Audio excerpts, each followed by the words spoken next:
తక్కువ నూనె వాడి పర్ఫెక్ట్గా దొండకాయ కొబ్బరి ఫ్రై రుచి మారకుండా టేస్టీగా ఎలా ప్రిపేర్ చేయాలో టిప్స్తో సహా చూపించబోతున్నాను. Welcome back to Indu Semilium recipes.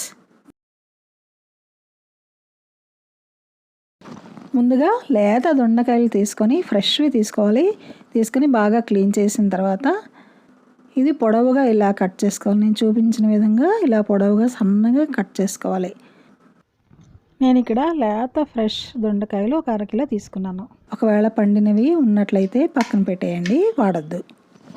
ఇప్పుడు కర్రీ ప్రిపేర్ చేసుకోవడానికి ఒక ఫ్రై పాన్ ఒకటి తీసుకొని స్టవ్ మీద పెట్టి ఆయిల్ 1 స్పూన్ వేసుకోవాలి. మినపప్పు 1 స్పూను, శనగపప్పు 1 స్పూను, 2 ఎండుమిర్చి, కొంచెం జీలకర్ర, ఆవాలు కూడా కొంచెం వేసుకోవచ్చు. ఇలా వేసి కొంచెం ఫ్రై అవ్వాలి. ఫ్రై చేసిన తర్వాత ఒక ఉల్లిపాయ, చిన్న ఉల్లిపాయ, ఒక మీడియం సైజు ఉల్లిపాయ ఒకటి తీసుకుని సన్నగా కట్ చేసుకుని ఇందులో వేసుకోవాలి. ఉల్లిపాయలు ఎక్కువ వేగనవసరం లేదు, కొంచెం వేగితే సరిపోతుంది. మళ్ళీ మనం కర్రీ వేయించినప్పుడు కాస్త వేగుతుందన్నమాట. ముందే బాగా వేయించేస్తే కర్రీ వేయించినప్పుడు ఇది మాడిపోతాయి. సో కొంచెం వేగిన తర్వాత ఈ దొండకాయ ముక్కల్ని ఇందులో వేసుకోవాలి. వేసుకొని శుభ్రంగా కలిపేసి మూత పెట్టి ఒక 5 నిమిషాలు మగ్గనివ్వాలి. ఇలా మగ్గేటప్పుడు ఫ్లేమ్ సిమ్లోనే ఉండాలి. సో 5 నిమిషాల తర్వాత చూడండి ఇలా కలుపుకోవాలి ఒకసారి. మనకి తక్కువ ఆయిల్లో ఫ్రై అవ్వాలి అంటే మొట్టమొదటి టిప్ ఏంటంటే ఇలా కాస్త మగ్గిన తర్వాత కొంచెం నీళ్ళు చిలకరించుకోండి. ఇలా వాటర్ చిలకరించిన తర్వాత మూత పెట్టేసి సిమ్లోనే కాసేపు మగ్గనివ్వండి. ఇలా మగ్గిన తర్వాత ఒకసారి కలిపేసి 1/2 స్పూన్ పసుపు, 1 స్పూన్ కారం వేసుకొని బాగా కలుపుకొని మళ్ళీ మూత పెట్టి మగ్గించుకోవాలి. కర్రీకి మొత్తం ముక్కలన్నిటికి కూడాను ఉప్పు ఎక్కువ పట్టకూడదు. పైన చల్లుకుంటే మనకి టేస్ట్కి మాత్రమే మనం సాల్ట్ వాడాలి.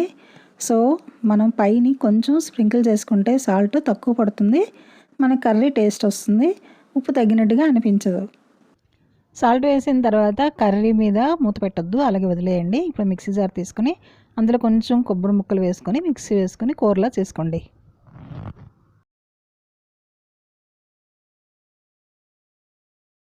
నేను ఇక్కడ దొండకాయలు 1/2 కిలో దొండకాయలు అండి ఇవి. సో 1/2 కిలోకి నాకు 4 స్పూన్లు నేను కొబ్బరి వేస్తున్నాను.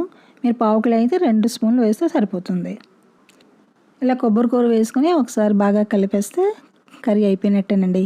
మనం నూనె తక్కువ వాడి ఫ్రై అయితే కరెక్ట్గా చేసేసాము. అయితే ఆ టెక్స్చర్ అండ్ ఆ షైనింగ్, ఆ టేస్ట్ రావాలంటే ఇంకొక చిన్న tip, second tip and final tip అండి.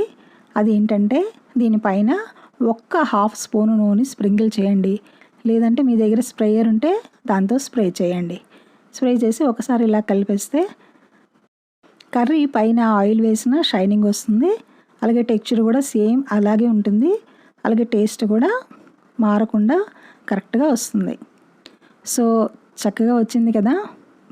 ఈ కర్రీ మీకు నచ్చిందని అనుకుంటాను. నచ్చితే థమ్స్ అప్ ఇవ్వండి, మీ ఫ్రెండ్స్కి రిలేటివ్స్కి షేర్ చేయండి. కొత్త వాళ్ళు ఎవరైనా చూస్తూ ఉన్నట్లయితే సబ్స్క్రైబ్ చేసుకోండి. మరిన్ని రెసిపీస్ కోసం చూస్తూనే ఉండండి Indu Semilium recipes. Thank you friends, thank you very much. ఇంకొక మంచి వీడియోతో మళ్ళీ కలుద్దాం. అంతవరకు సెలవు.